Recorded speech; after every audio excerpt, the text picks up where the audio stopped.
영화공장 배드 테이스트. 오늘 시간은 우리 오딘님과 크리스님이 헐리우드의 뜨거운 소식들과 넷플릭스의 신작들 소개해드리는 위클리 리포트 시간입니다. 함께해 주신 세 분 소개하겠습니다. 다크님. 깜짝이야. 어를 찌르는. 안녕하세요. 다크입니다. 일부러 먼저 소개하겠습니다. 역할이 없다는 걸 드러내기 위해. 크리스님. 안녕하세요. 크리스입니다. 예, 오디님. 안녕하세요. 예. 세 분 다 뭐 또 한 주일 잘 지내셨습니까? 네, 그럭저럭 건강하게 지내려 노력했습니다. 두 분은요? 지난주와 똑같습니다. 예.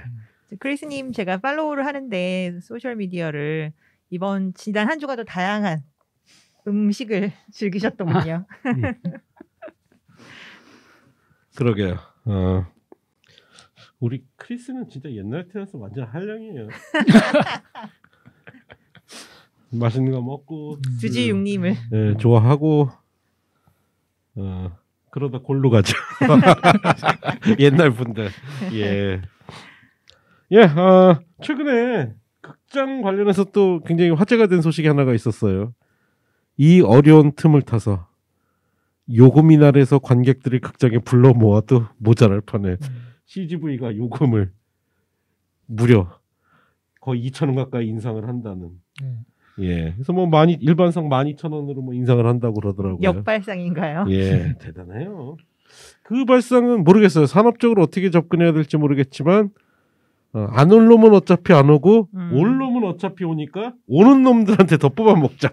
그 전략이 아닌가 싶어요. 그리고 이제 아울러서 또 같이 나온 뉴스가 상영관 개수도 줄인다라는 뉴스가 같이 나왔죠. 예. 그래서 이 전체적인 판을 어떻게 해석을 해야 할까 좀 시간을 두고 생각을 해봐야 할 것 같습니다. 그러게요.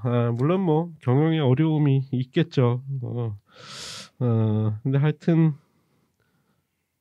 영화 보기가 더 부담스러워지는 게 아닌가 싶네요. 그렇죠. 그리고 이제 한국 영화 기대작이었던 승리호가 넷플릭스 그 이외에도 몇 편 더 넷플릭스 개봉할 것 같다고 하더라고요. 그러면서 슬슬 극장의 관객들에게 어떤 정떼기를 하는 게 아닌가 싶은 생각도 들고요. 하여튼 뭐 우울한 소식들이 계속 들리네요. 두 분은 뭐 어디 극장 좀 다녀오셨어요? 저는 우리 베테에서 시사회를 진행했던 그리드를 이블레이드님이랑 같이 덕분에 관람을 했습니다. 영화 뭐 의외로 굉장히 좋다고요? 전 깜짝 놀랐어요. 전혀 기대하지 않고 마이크 윈터버텀 감독이라고 하면 90년대 이제 케이트 윈슬렛이 처음 좀 이름을 알렸던 주드라는 우리 토마스 하디의 고전을 영화화해서 문예 영화의 감독으로 시작을 했는데 그 사이에 뭐 이런저런 다양한 영화를 하시더니 최근에는 스티브 쿠간이라고 영국의 뭐 코미디언 겸 배우하고 같이 뭐 트립 투 이탈리, 트립 투 스페인 이런 걸 식도락 영화 각 국가들의 어떤 관광청에 등을 쳐서 만든 영화가 아닐까 싶은 그런 영화들. 아주 경쾌하고 그냥 로드무비 비슷한 그런 영화를 만들어서 그렇게 지내시나 보다 했는데 그게 또 이제 스티브 쿠간이랑 만든 영화라고 하길래 그냥 가벼운 뭐 풍자적인 코미디라고 생각하고 갔는데 뭐 자세하게 말을 할 수는 없지만 굉장히 허를 찌르는 그런 스토리가 전개가 되고 그다음에 상당히 메시지가 강한 거의 뭐 프로파간다 영화라고 불러도 될 만큼 메시지가 강한 부분이 있어서 정말 이블레이드님이랑 저랑 정말 깜놀했습니다. 정말 깜놀했고 나오면서 막 뭐야? 막 이러면서 이제 막 한참 토론을 했고요. 그리고 영화에 굉장히 의외의 부분에 그러니까 영국의 이제 굉장히 유명한 의류 업체 사장이 자기 환갑잔치를 화롭게 한다는 게 이제 주 내용이기 때문에 영상 메시지를 보내는 유명인들이 나와요. 실명으로. 뭐 컬린 퍼스트 나오고 막 나오는데 거기 제가 무척 좋아하는 키라 나이틀리 양의 또 인사도 있어서 저보다 이블레이드님이 더 놀랬어. 막 이러더니 나를 막 바라보는데 옆에 앉아 있었는데 더 좀 남다른 그런 기억을 갖게 됐는데 이미 뭐 극장에서 내려갔지만 기회가 되신다면 한번 보시면 좋겠어요. 그런 그 패스트 패션에 대해서도 우리가 굉장히 좀 비판적인 태도를 네, 가진 영화인가 그렇습니다. 보죠. 생각해 볼 필요 있고요. 뭐 병자님 꼭 봐야 된다. 저희가 막 그렇게 이야기했고, 근데 상당히 메시지가 강하지만 볼 때는 거의 뭐 중반까지도 전혀 눈치채지 못하고 볼 수 있게 잘 만든 풍자극입니다. 그래서 의외로 재미가 있었다. 네. 예, 하여튼 그리드 의외의 영화라고 하니까요. 닥터님 보여드려야겠어요. 닥터님 패션 피플이잖아요. 맞아. 페피지 페피. 네, 페피. 검은 옷에 검은 무늬 들어간 거 입어요. 그래서 뭐 입을 대도 티셔츠를 사도 왜 이렇게 검은 것만 좋아하는지 모르겠어. 하여튼 검은 티셔츠에 검은 글자가 들어가면 그 글자가 보이냐고. 그래서 제가 막 뭐라 그랬더니 저한테 뭐라 그러더라고요. 당신이 패션을 알아? 그래서 예, 닥터님 역시 패션 피플이다. 병자님께도 꼭 권합니다. 예. 뭐 크리스는 뭐 좀 인상이 남는 영화 없었어요? 뭐 저희 그때 준비한다고 소리도 없이를 봤는데 소리도 없이는 아마 오늘 밤에 바로 업로드 네. 될 것 같습니다. 제가 보통 만약에 베트에서 뭘 안 한다 그러면은 수요일 같은 때 날 잡고 한 3편을 막 예약을 해놓는데 꼭 그 다음 날이나 다음 날 방송을 한다 그러면 왠지 다른 영화가 시간이 없는 것도 아닌데 그렇죠, 그렇죠. 잘 안 보게 돼요. 그래서 다 취소하고 그냥 소리도 없이만 집중하는. 보고. 네, 그리고는 일요일 밤쯤에 갑자기 생각난 게 이거 넷플릭스를 하나도 안 봤네. 그 생각이 들어가지고 이틀 동안 아주 넷플릭스를 붙들고 아이고 살았습니다. 저런. 예, 어쨌든 항상 영화 생활 이어가고 계시는 두 분이네요. 아쉬운데 뭐 다크님은 뭐 네, 저는 특별한 게 지난주에 좀 영화 몇 편이 예. 언론 시사회가 있어서 봤고요. 예, 그 방송도 아마 요 방송이 나갈 때쯤에 업로드 됐겠네요. 뭐 아무튼 좀 활력이 돌아왔으면 좋겠어요. 아까 CGV 얘기도 했지만 뭐 사회 전반에 있어서 많이 좀 완화되는 분위기가 있는데 물론 더 조심들 해야겠지만 어쨌든 영화를 좋아하는 저희들로서는 이쪽 세계가 좀 더 생명력을 얻었으면 하는 바람이 있습니다. 예, 그러면 이번 주 위클리 리포트 시작하겠습니다. 네, 베테의 정체성 B급 영화 신작 소개입니다. 왔습니다. 드디어 왔습니다. 올 것이. 첫 번째 작품은 제목이 주짓수입니다. 주짓수. 우리 팟빵 게시판에 아마 계장님께서도 네. 정말 기가 막히다며 올려주셨는데요. 니콜라스 케이지가 이끄는 주짓수 용사들이 한판 뜨자며 지구에 침입한 외계인들에 맞서서 세상을 구하기 위해 노력한다는 내용인데요. 나름 초화 캐스팅이죠, 크리스님. 네, 맞습니다. 니콜라스 케이지 말고도 프랭크 그릴로도 나오고 아이고야. 또 토니자 나오고 또 교포 배우 릭윤도 여기 나오고. 아이고. 그래서 이게 이제 11월에 디지털 공개된다고 하는데 정말 꼭 한번 예고편 저도 너무 웃기게 예. 봤고요. 필감하시기를 미리 권하는 바입니다. 제가 예측한 대로 니콜라스 케이지는 한 내후년쯤이면 이제 어사일럼 영화 나올 것 같아요. 이제 그래도 될 것 같아요. 뭐 자격을 갖췄나요? 예, 거의 이제는 뭐라 그럴까 배우로서의 어떤 자부심이 사라진 사람 같아 그냥 직장인 같아 직장인. 예. 아니면 엄청난 자부심이 있어서 이런 거를 해도 자기의 그런 게 없어지지 않는다고 생각하는 건 아닐까? 역사상 이렇게 오스카 나무주연상을 받고 나서 물론 한참 시간이 흘렀지만 이렇게까지 몰락한 경우가 있나 싶기도 하고요. 대부분 또 몰락을 하면 시야에서 잠시라도 사라지는 경우들이 이제 일반적인데 니콜라스 케이지는 또 활동을 계속하면서 이렇게 작품들의 어떤 완성도나 빈도가 떨어지니까 더 좀 씁쓸한 것 같아요. 또 한국하고도 관련이 있는 사람이기도 하고.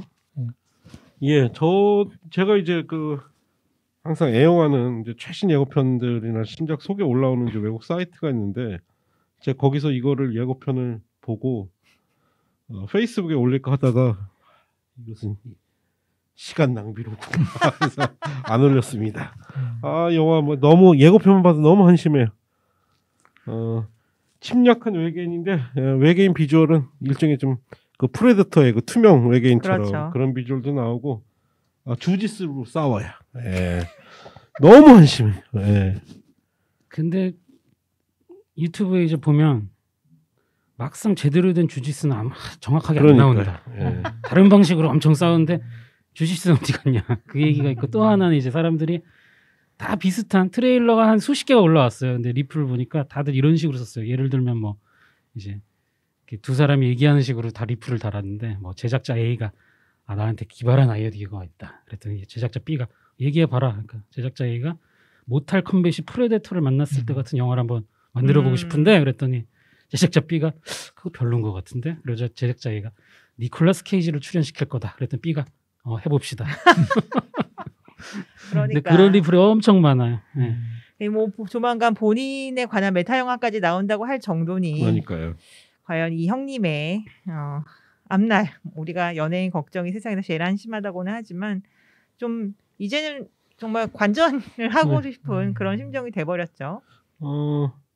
한국 영화 요럴 때 외국 배우들 재현 배우들 쓰지 말고 요럴 때 싼 맛에. 니콜라스 케이지 싼 맛에 야, 네 과거 X 장모의 나라에 와라. 가서 영화 좀 찍자. 이러고서는 캐스팅해도 좋을 것 같습니다. 그래도 비싸지 않을까요? 안 비쌀 것 같아. 이거 보니까 얼마 안 해, 얼마. 제가 보기에는 한국 돈으로 하면 출연료가 거의 이제 1,000만 원 단인 것 같아. 에이, 설마. 아니에요. 이거 예고편 보셨어요? 봤죠. 제가 보기엔 그 정도밖에 안 할 것 같아요. 에이전트의 연락이 좀 한번 예. 해봅시다. 그리고 니콜라스 케이지도 그렇지만 저는 참 개인적으로 리균이 너무 가슴이 아파. 좀 이렇게 한참 막 활동을 할 때 좀 잘 나갈 것 같았는데 이 니콜라스 케이지랑 같이 이렇게 묻어서 나오는 게 예고편에서 얼굴도 잠깐 나오더라고요. 그래서 좀 그런 부분은 또 저에게 가슴이 아픈 것 같습니다. 예, 하여튼 니콜라스 케이지 워낙 뭐 명배우였으니까 오스카 나무주연상까지 받은 몰락이 안타깝고, 근데 이제 산업적인 측면에서 응원합니다. 원래 박리담회가 의외로 효율이 좋거든요. 예, 박리담회 배우 니콜라스 케이지. 다음 소식은 제목이 크림슨이에요. 아마 자주색, 분홍색 같은 색이겠죠. Get Out, 파라노말 액티비티 시리즈 등에서 편집자로 활동한 그레고리 플롯킨 연출의 하우스 호러라고 합니다. 10월 29일 디지털 공개됩니다. 이 영화는 약간 철지는 또 클라운 광대 공포 영화거든요. 근데 솔직히 이거 역대 이 백급 신작 코너에서 소개한 영화 치고도 좀 너무하다 싶을 정도인데 그게 그래도 만든 이유가 있더라고요. 그 페이즈 클랜이란 유명 유튜브 게이밍 채널이 있나 봐요. 그 구독자가 한 830만인데 와우. 거기 나오는 그 모든 사람들이 여기 출연자로 다 나오고 이제 그러니까 걔네 팬덤을 좀 이용한 영화 같아요. 예. 콜라보구나, 콜라보. 예, 근데 내용이 좀 이런 장면이 나와요. 이제 주인공이 이사를 왔는데 동네 옆집에서 이상한 광대 그 서커스 음악 같은 게 막 들리고 그래서 구글 맵으로 막 찾아본 다음에 구글 맵상에서 집을 위에서 보니까 집 모양이 광대 얼굴 모양이다. 그래서 이제 거기를 한번 찾아가 보자. 그래서 갑자기 클라운들한테 공격당하고 그런 영화 같아요. 게임 같은 영화인가 보다. 근데 너무 수준이 떨어져서 진짜. 죄송합니다. 네. 아니에요. 근데 요런 제작사들이 희망을 가져도 돼요. 잘하면 다음 영화에 니콜라스 케이지 캐스팅할 수 있어요. 그렇지. 그거죠. 예. 완성도는 모르겠지만 일단 제목이 굉장히 무성의하다고 전 느꼈고, 왜냐하면 일반 그냥 구글링도 아니고 IMDb 안에서 타이틀을 검색을 하는데도 이 영화가 안 나와요. 한참을 찾아야 되고 뒤집어야 되고 막 크림슨이라는 제목을 가진 타이틀이 한두 개 쓰겠어요. 일단 제목이 그랬고, 이 영화가 웃기는 게 말씀하신 대로 광대 공포증도 하나의 포인트인데 이게 또 이 셀프 카메라 형식의 영화더라고요. 그래가지고 뭔가 크리스님 말만 따라 철진한 것들은 다 갖다 붙여놓은 것 같은 그런 느낌이 좀 있고, 그 연기들을 너무 못합니다. 근데 또 한편으로는 그래서 또 기괴한 부분이 있는 것 같기도 하더라고요. 그래서 저는 일단 나오면 한번 눈여겨서 볼 생각은 있습니다. 각도님께 꼭 좀 봐달라고 네. 청탁합시다. 다음 작품은 레드우드 매서커 애니힐레이션입니다. 2014년 더 레드우드 매서커의 속편이라고 해요. 10월 22일 디지털 공개입니다. 예, 우승님 너무 무성의하게 준비해 오신 것 같아서 제가 좀 여쭤봐야 될 것 같아요. 레드우드 매서커 영화 어떤 영화인지 소개 좀 한번 해주세요. 여기 우리 예. 트레일러 요정이 계시기 때문에 저는 이렇게 준비해도 됩니다. 근데 본편은 저도 모르는데. 근데 우리나라에서 소개는 됐던 것 같던데. 네, VOD 서비스가 음. 되고 있더라고요. 근데 하여튼 뭐 속편 내용은 뭐 그로부터 10년 후에 실제 그런 일이 있었나를 알아보기 위해서 이제 여러 사람이 그 학살 현장을 이제 찾아갔다가 이제 또 된통 당하는 뭐 그런 내용이더라고요. 근데 배우를 보니까 여배우가 호러 영화 많이 나오신 분이더라고요. 그 할로윈 4, 5에서 제이미 로이드 역할, 할로윈 리메이크 속편 리메이크하고 리메이크의 속편에 애니 브래켓 역할 하셨던 다니엘 해리스. 다니엘 해리스는 스크림 퀸이에요. 굉장히 유명한. 예. 뭐예요, 크리스님? 요즘 배우들은 그렇게 쫙 깨고 있으면서 다니엘 그러게 해리스 지금 우리 모른단 스크린 말이야. 퀸 때도 소개했던 예, 것 같은데. 예, 예. 이분 나온 거 제가 본 게 스테이크랜드랑 캠퍼스 레전드는 있네요. 아니, 기억이 무슨- 나야죠 뭐. 얼굴이 하도 오래돼서. 나이를 많이 드셨더라고요. 얼굴에서 벌써 예전에 그 얼굴은 아니고. 저 이 영화에서 뭐 가장 큰 키워드라고 할 만한 이름인 거고 다니엘 해리스. 그리고 저는 잘 모르겠던데 그 주변에 같이 등장하는 인물들이 다들 등치 있는 남자 배우들 나오던데 예. 크리스님한테 여쭤보고 싶었던 게 그 뭐 유명한 뭐 레슬러라던가 이런 사람들 아니에요? 그 사람들? 얼굴이 다 생소하던데. 아 그래요? 만약에 레슬러라면은 복면 레슬러로 활동하지 않았을까요? 제가 모르는 거 보니까. 이런. 다음 B급 영화는 Attack of the Demons입니다. 뭐 악마의 공격인데요. 한마디로 사우스 파크가 이블 데드를 만났을 때라고 설명할 수 있고요. 10월 30날 디지털 공개됩니다. 요건 저도 봤습니다. 예고편을. 뭐 일단 시놉시스는 이제 수세기 동안 악마 숭배 집단이 이제 전 세계 파괴를 계획하고 있었는데 작은 콜로라도 마을이 이제 돌연변이 악마 군단의 침략을 받고 주인공 3명이 악마의 종말을 막기 위해 모든 방법을 동원해서 그들과 맞서 싸운다. 그래서 사우스파크 얘기 나오는구나. 애니메이션이죠. 예, 그림체 자체가 사우스파크 맞아요, 스타일이에요. 비슷해. 근데 제가 보기엔 좀 퀄리티 떨어지는 것 그렇지, 같은데. 그렇지. 예. 그리고 또 콜로라도가 배경이고. 예. 그래도 저 앞에 뭐 소개했던 크림슨 이런 거보다 훨씬 더 재밌을 것 같은데. 저도 이건 좀 예. 보고 예. 싶더라고요. 오늘 소개한 4편 중에는 제일 볼만할 것 같아요. 예. 이 감독이 재밌는 게 이력이 그렇게 많지가 않더라고요. 근데 앞에 2013년도에 만든 패스 오브 블러드라는 영화도 같은 테크닉으로 만든 애니메이션이고 또 이것 무슨 액션 뭐 코미디 공포 같은데 참 한우를 깊이 파는 감독이니까 예, 이번 작품도 뭔가가 있지 않을까 싶습니다. 아, 요거가 10월 30일이면 할로윈데이 그렇죠. 를 노린 영화군요. 예. 그래서 이번 주까지는 계속 좀 공포 그렇네요. 영화들 예. 성수기이기 때문에 많이 있고요. 다음은 A급 신작이 오늘은 그래서 2편입니다. 첫 번째 작품은 The Empty Man인데요. 20세기 이제 스튜디오라고 이름이 바뀌었죠. 폭스가 빠지고 20세기 스튜디오에서 배급하는 초자연적 호러 스릴러로 할로윈을 맞아서 10월 23일에 개봉을 한다고 해요. 그 붐 스튜디오라는 출판사의 인기 있는 그래픽 노블이 원작이고요. 미국 중서부 소도시에서 일군의 10대 청소년들이 실종이 되면서 벌어지는 일이라고 합니다. 가장 큰 의문점은 과연 이게 A급인가? 스튜디오 때문에 그냥 예, 저도 스튜디오 처음에 그게 보이길래 네. 좀 기대를 했는데 죄송합니다. 일단 내용은 이제 또 무슨 도시 전설이 있어요. 뭐 10대 애들인지 뭐 20대인지 모르겠는데 하여튼 모여가지고 이제 얘기를 합니다.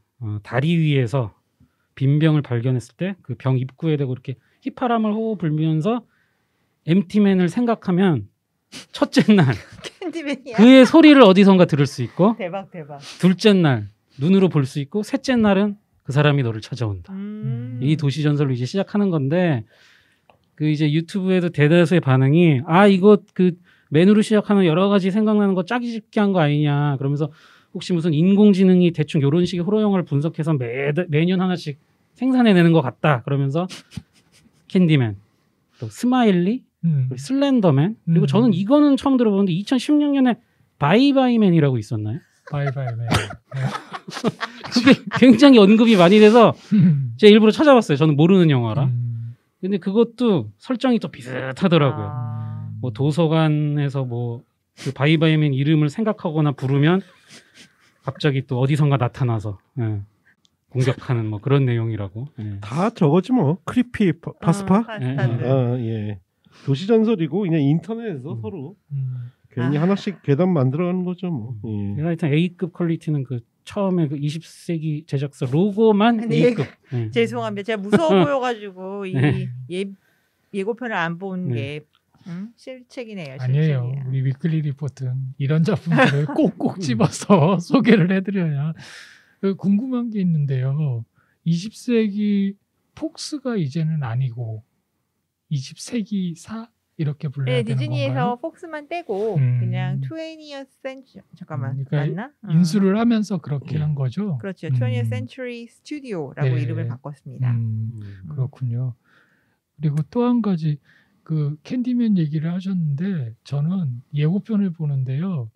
딱 예고편 시작하자마자 이렇게 카메라가 이상한 이 욕실 같은 데를 딱 비추는데 거울에 이렇게 피로 글씨가 써진 장면이 딱 그냥 잠깐 나오더라고요. 그래서 이거는 완전 캔디맨하고 똑같은데 했더니 아니다 보니까 뒤로 이제 갈수록 그래서 참 인공지능이 썼다는 얘기가 저는 참 재밌네요.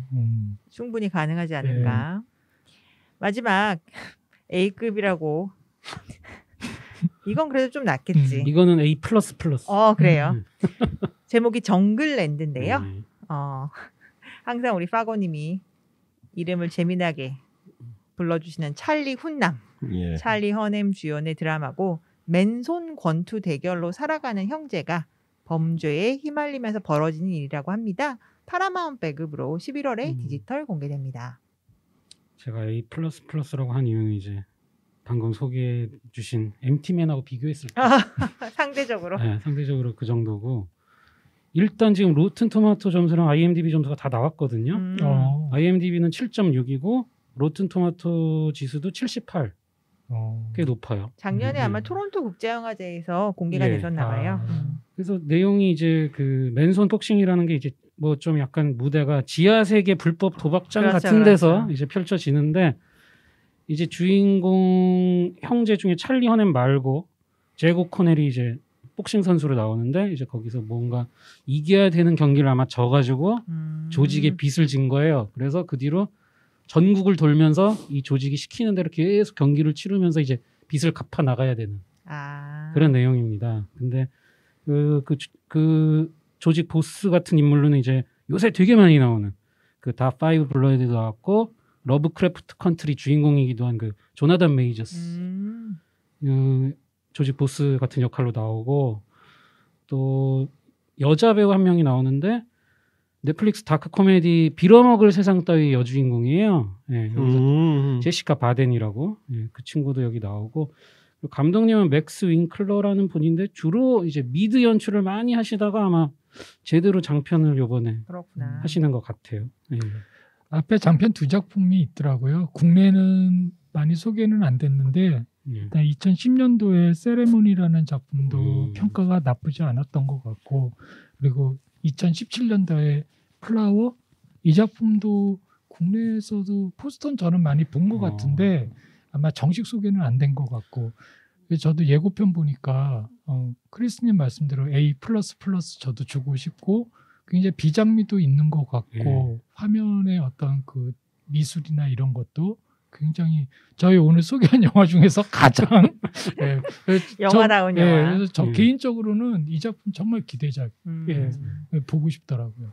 그리고 찰리 허넴, 제고 코넬, 제시카 바덴 모두 다 영국 배우들이 이제 미국인을 연기하는 다 영국 사람이에요. 그러네요. 예, 그러면 바톤을 넘겨서 우리 크리스님이 넷플릭스에서 지난 한 주간 어떤 일이 있었는지 그리고 어떤 신작들이 올라왔는지 소개해 주시는 What's Up 넷플릭스 시간입니다. 예, 이번 주는 뉴스가 한 개가 있습니다. 음. 제목은 넷플릭스 한 달 무료 체험 모두 없앨까? 미국에서 신규 가입자 확보를 위해 제공하던 한 달 무료 체험 서비스를 종료했다고 주요 외신들이 보도를 했는데 그동안 넷플릭스가 신규 회원이 한 달간 서비스를 무료로 사용해본 후 유료 구독으로 전환할 수 있도록 해왔는데 앞으로는 이런 혜택을 없애겠다라고 보도가 났어요. 앞으로는 새로운 구독자를 위해서 다른 마케팅 프로모션을 지금 살펴보고 있다.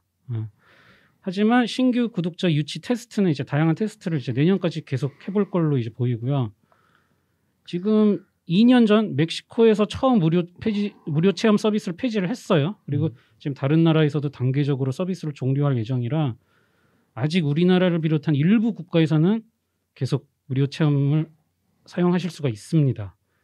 그리고 넷플릭스는 한 달 무료 체험 대신 이제 일부 교육 콘텐츠를 유튜브에 무료로 게시하고 다른 형태의 콘텐츠를 선보이는 등 신규 구독자 유치를 위한 새로운 방법을 모색하고 있는데 또 최근 넷플릭스는 인기 시리즈의 일부 에피소드나 영화 내가 사랑했던 모든 남자들에게를 비롯한 몇몇 서비스를 넷플릭스 가입 없이도 이제 무료로 시청할 수 있는 사이트를 오픈하기도 했어요. 맛보기 사이트. 예, 그리고 지금 그동안 이 한 달 무료 체험 서비스가 다른 경쟁사들과 이제 차별화로 많이 사용이 됐는데 현재 뭐 HBO 맥스, NBC 유니버설의 피콕, CBS 올 액세스 및 스타즈 등의 동영상 스트리밍 업체들은 무료 체험 기간을 한 일주일만 딱 제공하고 있고 디즈니 플러스는 지난 6월 무료 체험 서비스를 중단했습니다. 물론 훌루나 쇼타임 서비스는 여전히 신규 구독자에게 1개월 무료 체험 서비스를 제공하고 있다고 하네요. 예, 배불렀어요. 기억하실 텐데 넷플릭스 초창기만 해도 무료 한 달이었는데 한 달 지나서 유료 결제 안 해도 계속 연장해졌어. 그래요? 막 3달, 4달씩 초창기에는 무료로 볼 수 있었어. 처음에는 3달 정도까지 됐던 예, 거예요. 계속 그냥, 한국에서는. 예. 근데 배불렀어요. 예. 이게 유료화가 되면 그러면 예를 들어서 저 같은 경우에 탈퇴를 하고 새롭게 가입을 또 하면 처음부터 또 돈 한 달 내야지. 또 한 달 아 옛날에. 그러진 않았을 그래서 거예요. 그렇게 하는 예. 사람도 있었어요. 예. 있었어요? 나는 왜 그걸 몰랐지? 하여튼 뭐 한 달 지나서 유료 결제 안 해도 계속 볼 수 있었어요. 예전에. 처음에. 예, 초창기에는. 근데 그때는 워낙 콘텐츠도 없고 그래가지고 그러니까요. 한국에서는. 이제 콘텐츠 많아지니까 무료 콘텐츠를 별도로 서비스를 좀 하는 거예요. 그러니까요. 예, 진짜 맛보기로. 저거 같아요. 나이트클럽 가잖아요. 그러면은 그 호객하기 행위하려고 여자 손님들은 막 뭐 맥주니 뭐니 막 서비스 줘요. 그렇죠, 그렇죠. 예쁘든 못생기든 막 줘요. 여자 손님들이 많아요. 남자 손님들이 꼬이니까. 그래서 초창기 그렇게 영업하다가 요즘은 손님들이 많으니까 못생긴 여자들은 나가 이러고 쫓아내는 것 같아요. 마치. 이거 또 큰일 났네. 예. 큰일 났어. 그런 비유 드릴 수 있을 것 같네요. 또 저는. 댓글 좀 올라오게 생겼네. 저는 포기했어요. 예. 다음 작품은 뭘까요? 예, 이제 콘텐츠 집중 탐구 제가 본 거. 첫 번째 다큐입니다. 블랙핑크 세상을 밝혀라. 다큐 맞아? 판타지 아니야? 다큐예요. 12서 관람가 특징 밀착된 시선 가슴 뭉클 감동. 이상한데요? 밀착된 시선 다음에 가슴이 뭉클이라는 거 보니까 이게 좀 예. 하트가 뭉클한 게 아닌 것 같아요. 예, 다른 뭐 바르스트가 뭉클한 것 같아요. 12서 관람가인데. 예. 예, 1시간 19분짜리고요. 여성 뮤지션으로는 넷플릭스에서 테일러 스위프트, 비욘세, 레이디 가가에 이어서 4번째로 이제 다큐가 제작이 맞아요. 됐어요. 네. 예. 그리고 데뷔 후 4년 만에 이제 글로벌 팝스타로 거듭난 블랙핑크의 화려한 모습은 물론 멤버 각자의 솔직한 이면들도 보여주고 또 다큐멘터리는 네 멤버의 데뷔 전 어린 시절의 모습을 담은 비공개 동영상부터 YG 오디션 장면까지 다양한 영상을 공개하는데 또한 멤버들의 인터뷰와 지인, 프로듀서 테디의 인터뷰 등을 통해 블랙핑크가 걸어온 길과 각 멤버의 인간적인 모습을 조명한다는 내용입니다. 예. 일단 이 연출은 넷플릭스 다큐 시리즈 중에 소금산 지방 불이라고 무슨 그 각지를 돌아다니면서 또 요리법 맞아요. 예. 그 뭐 찾아다니는 뭐 그 프로를 예, 연출한 캐럴라인 서 이분도 교포인 것 같아요. 예. 이분이 이제 연출을 하셨는데 여기서 이 다큐멘터리를 한번 해봐야겠다 이렇게 딱 마음 먹은 게 이제 그 주로 블랙핑크의 노래를 작곡하는 그 테디 그 친구가 이제 다양한 문화의 결합이다. 그런데 그 말을 듣고 한번 해보자 그 생각이 들었대요. 근데 얼핏 보면 이제 한국인 3명이랑 외국인 1명인데 사실 알고 보면 4명이 자란 환경이 다 다르거든요. 토종 한국인은 딱 그 마더니 지수 1명이고 또 제니는 뉴질랜드에서 홀로 유학하다 이제 나중에 가수 때문에 여기 온 거고 또 로제라는 친구도 호주 출신 교포고 그리고 리사는 당연히 태국 사람이고 예. 그래서 다른 이제 문화적 배경이라 다큐를 보면 되게 신기한 게 영어랑 한국어를 섞어가면서 대화가 잘 돼요. 또 아주 국적불명의 대화를 하는 것 같아요. 예. 그런 내용도 있고 이제 뭐 어렸을 때 시절부터 쫙 보여주면서 제가 보기에는 불핑을 좋아하는 분들은 뭐 당연히 좋아해서 볼 거고 관심 없던 분들도 이 다큐를 보고 나면 개인적인 스토리가 많이 나오기 때문에 또 관심을 가질 것 같고 심지어 뭐 무대 위의 모습만 보고 취향이 아니라고 하셨던 분들도 인간적인 모습 때문에 또 좋아하실 만한 이게 평가가 되게 좋아요. 로튼토마토에서 전문가 지수 100 그리고 관객 스코어 98 네. 아니, 잘 만들었더라고요. 네. 그러니까 그냥 비웃는 게 아니라 진짜로 작품의 완성도가 나쁘지 네, 않다. 되게 재밌어요. 예, 그러니까 그 대상을 떠나서 예, 그럼요. 일단 그인 것 같고 불핑이라고 불러요? 네, 블랙핑크. 줄여서. 나보다 더하네. 네. 난 그건 알았다 그래도. 근데 나 갑자기 궁금해져요. 또 왜 우리 그 형님 스탠리 형님은 그 BTS 엄청난 그 매니아시잖아요. 스스로가 이제 그 공인하고 다니시는데 그러고 보니까 블랙핑크 좋아한다는 얘기는 별로 하시는 걸 못 들은 것 같아요. 근데 이 다큐는 벌써 보셨더라고요. 정말? 최고라고. 뭐야. 겉으로 드러내는 거랑 속으로 다르시네. 차마 밝히질 못하는 거 아닐까. 키워드를 잘못 봤을 수도 있어요. 밀착된 시선 가슴 뭉클이 아니라 밀착된 가슴 뭉클 시선 이렇게 봤을지도 몰라요. 예. 차마 예. 이 소녀들을 좋아한다는 말씀 못 하시고 그냥 샤이 불핑 팬이 아닐까. 근데 굉장히 어떻든 자랑스러운 내용인 것 같아요. 그 유명한 쟁쟁한 스타들의 뒤를 이어서 넷플릭스가 선택한 뮤지션이 되었다라는 것만으로도 그만큼 시장성이 있다는 거죠. 지난주 김호준의 그 다스베이더 보세요. 이제 그런 국뽕 촌스럽다. 이미 세계를 주도하고 있기 때문에 그 국뽕 너무 촌스럽다. 그 문화 그 뭐죠? 당연한 거다. 평론가가 말씀하세요. 예. 저도 아주 비긴 어게인을 싫어했던 사람으로서 속이 다 시원하더라고요. 근데 저는 사실 딴 얘기지만 뭐 백인들의 시선 그걸 떠나서 처음에 그 프로 시작했을 때 막 탑스타들이 간다 해서 봤거든요. 그렇죠. 근데 하나같이 굉장히 우리나라에서 내노라하는 싱어송라이터들이 가서 커버를 하는 거야. 저는 거기서 너무 불쾌해서 궁상 맞아. 도대체 뭐 하는 짓이냐. 그래서 이제 저는 그거를 전혀 보지 않았는데 뭐 다른 그래서 돌아다닌 나라가 이제 어땠는지 몰랐는데 듣고 보니 충분히 그런 비판이 수긍이 갑니다. 예, 두 번째 작품은 드라마입니다. 러드예요. 러시아 드라마. 투더 레이크. 등급은 청불. 8부작. 특징. 등골 서늘. 무서운 이야기. 긴장감 넘치는. 모스크바에서 발생한 정체불명 바이러스로 인해서 도시가 통제되고 나라 전체가 무정부 상태가 되기 시작하는데 추운 겨울에 시작된 바이러스로 인해서 사람들이 죽어나가고 가족마저 버려야 하는 시기가 다가와서 이중 운 좋게 모스크바를 탈출해 북쪽으로 도망치려고 하는 이제 살아남은 가족들의 사투를 그린 드라마예요. 이게 딱 내용이 근데 코로나 시국을 노리고 만든 것 같은 느낌이 많이 들어요. 초반 설정이 좀 그래서 그래서 또 뭐 뒷부분 내용은 또 아포칼립스 비슷한 세상이 벌어졌을 때 또 이제 다른 인간들과의 갈등이나 대결을 또 그리는 내용이고 근데 막상 보면 그렇게 러시아 드라마 같지가 않고 그냥 어느 나라 사람이 봐도 되게 공감할 만한 그런 식으로 잘 만든 것 같고요. 근데 그 전염병이 터진 한겨울이라는 상황이 러시아라는 그 지리적 위치하고는 아주 잘 맞습니다. 근데 그 바이러스가 추우면 활동력이 떨어지나요? 그건 아직 제가 초반만 봐서 잘 모르겠는데. 왜냐면 추운데 북쪽으로 간다 그래서 모스크바에서 북쪽이면 진짜 한겨울에 추울 텐데.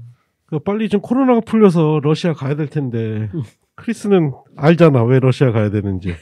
최근에 또 유명한 그 유튜버가 러시아에 그렇게 미녀들이 많다는데 어떻게 해야 러시아 미녀들과 사귈 수 있느냐 그랬더니 뭐라고 대답했는지 아세요? 원숭이보다만 잘생기면 된다고. 그래서 굉장히 수많은 한국 남자들이 코로나가 풀리면 러시아 그거 속고 갔다가 또 장모님의 나라로 간다 이러고 계세요 지금. 예. 믿으면 안 될 것 같은데. 러시아 원숭이들이 대충 우리나라에서 어느 정도 급 이상인 거 아닐까요? 예. 원숭이들이 막 팔다리 엄청 길고 막. 그렇죠. 그리고, 그리고 여기 또 설정이 주인공 남자가 이제 전부인과 애가 있는 설정이라 피난 갈 때 지금 와이프하고 또 예전 와이프까지 다 데리고 가면서 약간 그 복잡한 멜로드라마적 요소도 있어요. 근데 제가 이거는 솔직히 러시아 드라마라서 볼까 말까 고민하고 잊어먹고 있었는데 갑자기 병자님이 저한테 오시더니 크리스님이 좋아하실 만한 장면이 꽤 나온다. 그래서 제가 좀 봤거든요. 그 말이 맞고요. 드라마 자체가 굉장히 PC함과는 거리가 멉니다. 아유 최고네. 네. 병자가 이거 봤대요? 뭐 다 봤는지 모르겠는데 그래 보셨다 그러더라고요. 빨갱이 분명 러시아 드라마라니까. 네. 확실한데. 제가 깜짝 놀랄 정도로. 네, 그래서 즐겁게 보고 있습니다. 아니 그런 얘기를 제일 앞에 하셔야지 무슨 그래요. 긴장감 뭐 이런 거 다 필요 없는 거 아니에요? 왜 그러세요 진짜? 밀착된 시선. 하여튼 빨리 코로나 끝나고 가자 장모님의 나라로. 예, 마지막 작품은 영화입니다. 바로 아론 소킨이 연출과 각본을 맡은 트라이얼 오브 시카고 7. 이번 주 넷플릭스를 아주 뜨겁게 달군 작품이죠. 예. 7이라 그래서 7편은 아니고요. 주인공이 7명입니다. 아니 왜 젊으면서 그 얘기를 하죠? 그 정도도 이해를 못. 저거는 닥두님이 하셔야 되는 드립인데. 실화 바탕이고 2시간 10분짜리입니다. 그리고 청불. 그리고 특징은 간단하네요. 위트. 맞나 이게? 그렇죠. 1968년 시카고가 배경이고요. 민주당 전당 대회에서 평화롭게 시작한 반전 시위가 경찰 및 주 방위군과 대치하게 되면서 아주 격렬한 폭력 시위로 변하게 되고 7명의 시위 주동자 시카고 7이 폭동을 부추겼다는 죄로 기소가 된 악명 높은 재판을 다루는데 신념을 굽히지 않고 맞서는 7명의 모습과 어떻게 해서든지 이들을 유죄로 만들려고 하는 검찰 측의 긴박한 공방이 계속되는 내용입니다. 아주 굉장히 유명한 재판을 다룬 영화죠. 그렇죠. 예. 일단 출연진이 화려합니다. 매우 화려하죠. 아야인가요? 야야인가요? 야야라고 야야죠? 할 것 같아요. 제가 이름을 헷갈려서. 야야 압둘 마틴 2세. 또 사샤 바론 코엔, 조셉 고든 레빗, 에디 레드메인, 마이클 키튼, 그리고 프랭크 란젤라, 또 마크 라일런스 이 정도인데요. 이 위클리 리포트 때 그때 소개하면서 그 얘기는 드렸어요. 스티븐 스필버가 원래 감독을 하려고 했다가 이제 뭐 파업으로 맞아요. 중단이 돼가지고 이제 오랜 세월에 걸쳐 간신히 제작비가 모여서 이제 본인 스스로 연출을 하기로 했는데 일단 처음에 느낀 건 대사가 역시 되게 많다. 근데 번역 잘 됐어요. 번역 저도 눈여겨서 이걸 봤는데 뭐 원래 넷플릭스가 오리지널 작품에 조금 더 신경 쓴다는 얘기는 있었는데 정말 그런 것 같고 번역 그냥 보셔도 될 것 같습니다. 그 미국 역사에 굉장히 중요한 사건이고 어떻게 보면 딱 스필버그가 좋아할 만한 소재이기도 한데 그렇죠. 스필버그 영화 같죠. 미국 역사를 계속 훑고 있으니까. 근데 어쨌든 지금 시기에 딱 또 나오기에 아주 적합한 영화죠. 그래서 원래 만들려고 했던 뭐 10여 년 전보다 세상이 미국의 어떤 정치 지형이라든가 그렇죠. 그런 게 지금 더 첨예해서 그때 제가 위클리 리포트 때 소개하면서도 아론 소킨이 그 얘기 했잖아요. 지금의 그런 극단적인 대립, 진영 간에 나눠져서 하는 대립이라든가 이런 거가 더 와닿는 그런 시기가 왔다. 그리고 싫어하긴 한데 제 생각에 만약에 이 사건을 잘 모르시는 분들이라도 진짜 초반 한 2-30분 안에 그 많은 캐릭터랑 상황이 딱 파악이 돼요 진짜. 그래서 뭐 잘 모르셔도 그냥 영화 보시면 될 것 같고, 그리고 제가 지난번에 되게 좀 안 좋게 얘기했던 스파이크리의 다 5 블러드와는 달리 실제 기록 영상도 딱 적절하게 적당하게 맞아요. 필요한 만큼 딱 삽입을 한 것 같아서 그것도 괜찮았고, 하여튼 영화가 끝까지 저는 흥미진진하더라고요. 저는 이제 2시간 10분이니까 짧은 편은 아니고 좀 피곤한 상태 밤이어서 보다가 혹시 못 보게 되면 한번 끊어서 봐야지 하고 시작을 했어요. 근데 이제 밤에 저희 고양이 쉔키들이 막 간식을 달라고 지랄지랄해서 잠깐 끊고 주려고 보니까 벌써 1시간이 후딱 지난 거예요. 어머. 그래서는 빨리 주고선 다시 와서 이제 마지막까지 다 보고 잤는데, 정말 뭐 대부분의 그 장면이 다 법정에서 이루어지는데 정말로 뭐 전혀 지루하거나 그러지 않고 굉장히 편집이라든가 페이스가 아주 좋습니다. 아주 좋고, 그 너무나 그 훌륭한 배우들의 앙상블 연기가, 뭐 원래 그런 대규모 앙상블 캐스팅이 다들 연기력이 받쳐줘야 하긴 하지만 특히 굉장히 돋보이고, 그냥 액션이 많이 없이 전부 다 대사니까. 그리고 미친 사샤 바론 코엔 정말 또 여기서 치침이 쏙 떼고 연기 너무 전국력이 잘하고. 저는 에디 레드메인도 참 너무 좋죠. 예, 너무 좋고. 톰 헤이든 그 제인 폰다의 전 남편이기도 한. 그렇죠. 제인 폰다 여사의 두 번째 남편이죠. 그리고 그다음에 뭐 마크 라이런스 아저씨 진짜 처음에 못 알아봤어요. 못 알아봐서 찾아보니까 어머, 또 분장이라 이런 거 되게 좋아서 정말 뭐 조셉 고든 레빗까지 다들 자기 역할을 굉장히 잘했다. 그래서 정말 강추입니다. 강추. 그리고 진짜 그 재판이 아예 처음부터 딱 거의 결론이 난 건데 이제 얘네들을 그냥 본보기로 어떻게 하려고 이제 하는 재판이잖아요. 근데 그 판사, 특히 줄리아 소프만 판사, 여기서 보면 진짜 완전 꼴통이거든요. 네. 그리고 진짜 그 약간 흑인은 좀 차별하는 듯한 그 내용. 그 재판장에서 그 사람의 변호사가 지금 무슨 일로 못 나오니까 자기가 직접 발언하겠다 그러는데 계속 안 시키고 계속 하겠다니까 결국은 끌려가서 묶은 상태에서 재갈까지 물리고 재판대에 앉혀놨는데, 이제 극 중에서는 뭐 잠깐인 걸로 나오지만 실제로는 그게 한 3일 동안 그랬다고 하더라고요. 하여튼 영화 괜찮습니다. 그래서 너무 사건에 대해서 찾아보지 않고 먼저 영화를 보시고 나중에 한번 어떤 일들이 있었나 찾아보면서 봐도 그냥 그 재판 영화로도 굉장히 흥미진진하고 재미있게 볼 수 있습니다. 예. 그래서 벌써부터 내년 오스카에 굉장히 유력한 각본상 후보다라는 이야기가 있을 정도로 아론 소키는 뭐 대본가죠, 대본가. 그렇죠. 대본가로서 워낙 탁월한 대본을 보여줬던 대본가였다가 두 번째 작품이죠, 영화 연출작으로는. 그래서 하여튼 저는 좀 반성했습니다. 이거 올라와서 아마 그 갱스터 영화인 줄 알았어요. 타이틀 보고 시카고 세븐, 알카포네. 시카고 세븐이라서 저희 때 뭐 기억하실지 모르겠는데 대만 영화 중에 뭐 늑대 세븐 이런 영화 있었어요. 그래서 저는 뭐 이렇게 갱스터 영화인 줄 알고 봤는데 이거 우디님이 소개해 주신 그 영화구나. 예, 맞습니다. 했네요. 그래서 정말로 다들 또 보고 같이 얘기 나눠볼 만한. 언제 한번 얘기 한번 나눠보죠. 뭐. 예. 다음은 몇 편의 제작 소식입니다. 첫 번째 작품은 Don't Look Up. 올려다보지 말란 뜻인지 어떤지 모르겠어요. 애덤 맥케이가 직접 각본을 쓰고 연출하는 넷플릭스 오리지널 다크 코미디로, 여기도 또 초호화 캐스팅이에요. 제니퍼 로렌스, 메릴 스트립, 레오나르도 디카프리오, 케이트 블란쳇, 조나 힐, 히메시 파텔, 티모테 샬라메, 아리아나 그란데까지 굉장히 비주류인 천문학자 2명이 소행성이 지구로 충돌할 것이다 경고를 하고 다니지만 아무도 믿지 않으면서 벌어지는 이야기라고 합니다.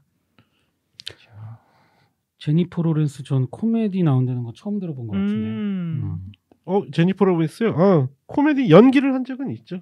좀 능철스럽게. 근데 이게 보니까 장르가 재난 영화는 아닌 것 같더라고요. 네, 풍자극인 것 같아요. 예. 그래도 뭐 아담 맥케이가 워낙 뭐 대본 잘 쓰고 연출 잘하니까 굉장히 기대되는 작품이네. 예. 근데 어떻게 이런 캐스팅이 가능하죠? 진짜 아무리 뭐 코로나 시국이라 그런 건가? 감독이 워낙 지명도가 있으니까 엄청나네요. 배우들이 출연해 주는 것 같아요. 네. 다음 작품은 킷백이에요. 킷백.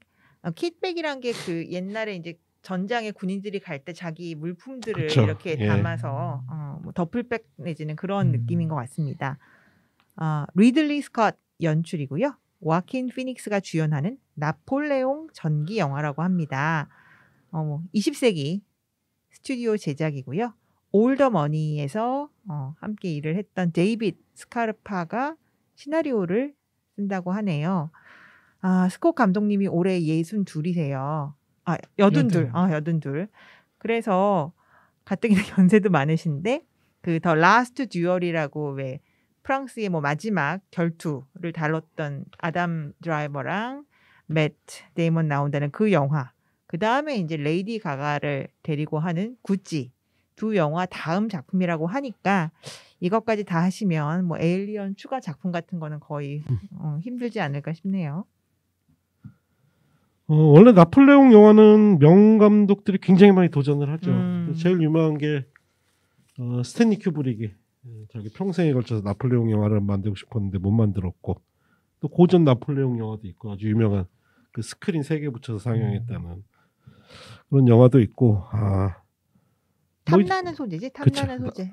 나폴레옹에 대한 평가는 뭐 이제 와서 우리가 초등학교 때 배웠던 이미지와는 좀 다르긴 하지만 어찌됐든 아마 감독들은 굉장히 그 다루고 싶어하는 소재 같아요. 예. 굉장히 센 그렇죠. 다면적인 캐릭터고 또 그 부인과의 관계도 되게 유명하고 해서 그렇지 싶습니다. 뭐 성사가 정말로 될지는 모르지만 한번 기다려보죠. 다음 작품은 별들의 전쟁. 스타워즈 아니고요. 이게 그 원제가 벅 로저스 in the 25th century. 25세기의 벅 로저스인데 우리 어렸을 때 TV에서 그렇죠, 방영이 별들의 전쟁이죠. 1928년에 처음 선보인 SF 소설 고전으로 이후에 미국에서 이제 만화, 코믹스, 라디오극, TV 시리즈, 영화 등등 다양하게 소개가 되면서 스페이스 오페라의 어떤 원전으로 사랑을 받았습니다. 79년에 NBC에서 2시즌 동안 방영한 그 드라마가 이제 우리나라에서 방영된 것 같고요. 우주 비행사 벅 로저스가 사고 이후에 이제 냉동 인간이 돼서 1491년에 깨어나면서 벌어지는 이야기라고 해요. 레전더리에서 판권 협상을 거의 마쳤고요. 트랜스포머 제작자들이 이제 개발할 예정입니다. 저희가 어린 시절에 짝퉁 스타워즈라고 부르던 굉장히 조악한 스타워즈라고 저희 어릴 때 부르던 미니 시리즈였죠. 예. 저는 진짜 처음 들어보는. 예, 저도 어려서 기억이 잘 안 나요. 저는 지금 기억나요. 다시 보니까 유튜브로 좀 찾아보니까 요거 짝퉁 거 내가 스타워즈라고 불렀던 그거구나. 그랬던 기억이 나요. 예. 그러게 하면 짧아서 그렇게 약간 시즌이 많지 않아서 길게 방영은 안 됐겠지만 나왔던 것 같긴 하더라고요. 이 원작 작가분이 굉장히 배포가 크네요. 대부분 이렇게 SF 영화 미래를 소재로 해도 끼케야 한 100년 정도 앞을 내다보는데 이분은 28년에 원작 소설을 쓰셨는데 멀리 봤어. 25세기를 배경으로. 그러니까. 대단한 분이. 근데 이 드라마는 잘 모르는데 찾아보니까 익숙한 얼굴이 한 명 계시네. 누구세요? 여자 주인공이 아빠는 멋쟁이에서 나중에 새엄마가 되나요? 비서였다가 그 에린 그레이 그분이 거기 주인공이시죠. 진짜 맙소사. 아빠는 멋쟁이들 게다. 아빠는 멋쟁이는 제가 압니다. 아이고 그러네요. 그러네요. 다음 마지막 제작 소식은 사심 리포트이기도 합니다. 바로 루서. 영국 드라마 루서의 극장판이 만들어질지도 모른다라는 소식이에요. 모르시는 분들을 위해서 이드리스 엘바가 스타덤에 오른 바로 그 영드 형사물 루서입니다. 크리에이터인 닐 크로스에 의하면 진행하고 있다고 하고요. 그 작년 초에 방영됐던 시즌 5에서 영화화의 어떤 여지를 남겼었고 또 이드리스 엘바 본인도 올해 초부터 계속 좀 언급을 하면서 군부를 지피고 있습니다. 개인적으로는 007이 안 되면 이거라도 어떻게 성사돼서 큰 화면에서 엘바사마를 영접하는 그런 날이 좀 왔으면 좋겠네요. 예. 요 드라마도 슈퍼맨이 나오나요? 안 나오나요? 안 나옵니다. 아니군요. 예. 렉스 미친년이 루소가 나옵니다. 아니었군요. 미친년이 이 드라마에는. 그렇군요. 우디님 이거 다 보셨어요? 좀 이렇게 건너뛰면서 봤어요. 아. 무서워가지고. 저 아직 못 봤거든요. 음. 본다 하고 못 봤는데. 되게 우울해요. 이 영드니까. 영들이 아시겠지만 분량도 짧고 뭐 한 네, 시즌이 네. 3-4편밖에 안 돼서 보는 거는 아마 미드 한 시즌만큼도 안 될 거예요. 지금 5까지 나왔지만 근데 이 이드리스 엘바가 연기하는 존 루서라는 형사가 뭔가 좀 정서적인 문제가 있고 또 부인한테 이혼당해서 약간 집착하고 하산에 좀 상태가 안 좋아요. 우리나라에서 드라마로도 만들었을 텐데 신하균 씨가 예, 했었어요. 그거예요. 이걸 각색한 드라마를. 나쁜 나쁜 남자인가? 형사인가? 나쁜 형사인가 나쁜 남자인가 뭐 그런 거 그게 있어요. 루서를 바탕으로 한 건데 그러니까 그냥 봤을 때는 굉장히 믿음직한 그런 형사가 아니죠. 근데 어쨌거나 능력은 있어. 근데 어찌어찌 하다가 그 루스 윌슨이 연기하는 네. 미친년이 있어요. 근데 사이코패스예요. 약간 한니발 렉터 같은. 네. 근데 그 여자랑 이렇게 좀 뭐 정서적인 교감이 돼가지고 같이 문제도 해결하고. 정서적으로만요. 네, 그런 걸로 알고 있습니다. 그래서는 근데 우울하죠. 우울하고 되게 폭력적이고. 국내 서비스가 되고 있나요? IPTV에는 있고 IP. 그다음에 넷플릭스에 있을걸요? 넷플릭스에도? 없어졌나? 다 잠깐만 올라왔다가 확인 좀 해볼게. 음. 넷플릭스. 옛날에는 있었는데 안 나오네. 없어졌네요. 넷플릭스에 지금 없어졌네. 네, 알겠습니다. 그래서 잠깐만요. 그다음에 항상 이제 이드리스 엘바가 입고 나오는 이런 반코트의 정장 이게 그 반코트가 되게 유명한 그런 드라마라서 기대해 보겠습니다. 왓챠에서 지금 서비스를 하네요. 옮겨갔구나. 자, 마지막 소식입니다. 간단한 업계 소식인데요. 아까 우리가 이제 극장에 대해서도 이야기를 했기 때문에 오늘 적절한 것 같은데 영화관에서 집으로 개봉작을 쏴준다면 어떻게 될까요? 극장 산업의 미래에 대한 의견이 분분하죠.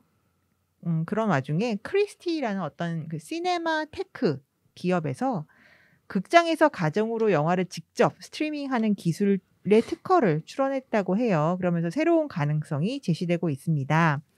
이번에 그 특허를 받은 하드웨어와 소프트웨어를 이용해서 극장은 IP 네트워크로 직접 송출을 하고요. 속도는 뭐 4메가부터 뭐 8K 같은 경우는 100기가까지 이렇게 다양한 속도로 뭐 선택을 또 가능하다고 해요. 그래서 이런 신기술의 등장은 이제 스튜디오가 밀어줘야 되죠. 스튜디오랑 그다음에 그쵸. 극장 업계가 얼마나 적극적으로 수용하느냐에 따라서 뭐 대중화 부분이 갈리겠지만 어쨌거나 지금 이런 상황이 계속된다면 극장으로서도 뭔가 자구책을 마련해야 되고 이게 하나의 옵션이 될 수 있지 않을까 다들 한번 생각해보는 그런 시점입니다. 예, 근데 좀 이해가 안 되네요. 극장이 이 서비스를 해야 될 이유가 있나? 극장에서 받는 수익 대신 이걸 하는 거겠지. 근데 스튜디오가 다 그거를 할 수는 없잖아. 스튜디오나 배급사가 자체 서비스하지 않을까요? 근데 뭐 어떤 그건지 모르겠는데 화질이랑 그런 거 문제인지 모르겠지만 그리고 가장 큰 문제는 일단 하드웨어가 다시 이제 그것에 맞춘 또 하드웨어를 소비자 입장에서도 구비를 해야 한다면 해야 될 것 같아요, 집에. 그래서 아무래도 지금 이제 시작이기 때문에 여러 가지 그런 의문들을 낳게 만드는 것 같고 분명히 이제 상용화가 된다면 뭐 기존의 어떤 그 탑셋이라던가 아니면 지금 파고님 말씀대로 그것을 굳이 극장에서 송출을 뭐 할 필요가 있을까라는 이런 의문들도 해결이 될 것 같고 그러네요. 그것 때문에 그러겠지. 네. 그 뭐지? 불법 다운로드 같은 거를. 그러니까는 극장 뭐 이거는 아직 자세한 걸 저도 못 봤는데 극장에서 의자 놓고 이러는 그 돈으로 만약에 뭔가 하드웨어 수신기랑 이런 거를 집에 가입한 집에 설치를 한다면 그런 거 약간 폐쇄된 망으로 뭔가 할 수 있는 그런 게 되지 않는가. 그래서 그걸로 일종의 박스오피스 계산이 되는 그런 게 되지 않을까 싶어요. 극장 근데 이것도 중요하지만 또 팝콘이랑 뭐 먹을 그렇죠. 거 파는 것도 그게 사실은 돈이거든요. 그것도 지금 참 아이러니가 최근 코로나 때문에 이제 거리두기 실천을 하면서 뭐 극장들이 울며 겨자 먹기가 되겠지만 음식은 바깥에서 드시고 들어가세요. 뭐 이런 이제 안내문들을 붙여놓더라고요. 왜냐하면은 좀 비판이 있었어요. 그렇죠. 극장이야말로 집합 금지해야 된다는 비판이 좀 있었어요. 예, 그래서 그러다 보니까 아무래도 매점 수입도 이전처럼 기대를 하기가 힘들 것이고 그렇다면 그렇죠. 지금의 이런 대책들이 또 그런 이거 상용화되면은 조금 무슨 뭐 IT 후진국 같은 데는 그런 사태 일어나겠네. 극장에 전화해서 제가 무슨 뭐 원더우먼 제가 뭐 몇십 분이나 지불했는데 영화가 안 나와요. 그래서 그래요? 그럼 점검해드리겠습니다. 인터넷 접속되셨나요? 잠시만 기다리세요. 01410 01410 13 뭐 이런 거 전화 모뎀으로 하고 그러면은 예. 어쩔 수 없이 웃고는 있습니다만 좀 아마 씁쓸하고 그 우리나라 같이 이렇게 초고속 인터넷이 활발한 잘 그렇죠. 되는 나라에서는 아마 통용되지 않지만 북미 같이 굉장히 지역이 넓고 그래서 전반적으로 대도시를 제외하면 여전히 인터넷 환경이 좋지 않은 그런 데서는 충분히 가능할 것 같아요. 깨끗한 화질로. 그러니까 이게 지금 미국이 좀 문제예요. 미국이 이게 결국은 미국의 대형 스튜디오와 극장 산업에 따라 그렇죠. 전 세계 영화 환경이 바뀔 수가 있어요. 제가 누누이 말씀드리는데 예를 들어 뭐 대작 한두 편 정도 스트리밍으로 개봉하기 시작하면 급속도로 그쪽으로 제가 보기에는 쏠릴 가능성이 높고 왜냐하면 지금 미국이 방역을 너무 못하고 있잖아요. 그래서 지금 스튜디오들은 걱정됩니다. 살아야 되고. 네. 스튜디오에 살아야 되면 아마 급속도로 제가 보기엔 진짜 영화 산업이 우리가 생각했던 것보다 빠르게 사라질 수도 있습니다. 지금 국가 동시 개봉에 대한 개념도 이미 무너진 지가 오래됐고 말 그대로 정말 생태계가 무너지고 있고 파괴되고 있다고 해도 과언이 아닌데 일단 여러 가지를 두고 봐야 될 것 같습니다. 예, 그래서 저는 지금 디즈니 대단히 주목하고 있어요. 만약에 이게 장기화된다, 그럼 디즈니가 마블 영화들을 언제까지 묵혀둘 것인가? 그렇죠. 그럼요. 도저히 안 되면 디즈니 플러스에서 풀어. 아니 벌써 디즈니 예. 주주들은 블랙 위도우 풀라고 그러니까요. 얘기를 하고 예. 있대요. 예. 그렇게 되면 이제 진짜 미국 극장들은 아마 한꺼번에 무너질 수도 있죠. 예. 하여튼 이번 주도 우울한 소식 그러니까 전해주셔서 감사드리고요. 진짜 신나는 소식 좀 있었으면 좋겠는데 우울하네요. 예. 그러게요. 그래도 오늘 그래도 크리스님의 추임새가 그나마 좀 중간중간 활기를 주지 않았나. 투더 레이크 재밌습니다. 남자도 잘생겼어요? 죄송해요. 그게 쓸데없는 거 물어봐서 그런 거 알 리가 있나? 기억이 날 리가 있나? 겨울 날씨라 잘 안 보입니다. 알겠습니다. 예, 이것으로 이번 주 위클리 리포트 마치겠습니다. 감사합니다. 감사합니다. 진짜 아저씨들만 나와요. 아 진짜? 이런 씨.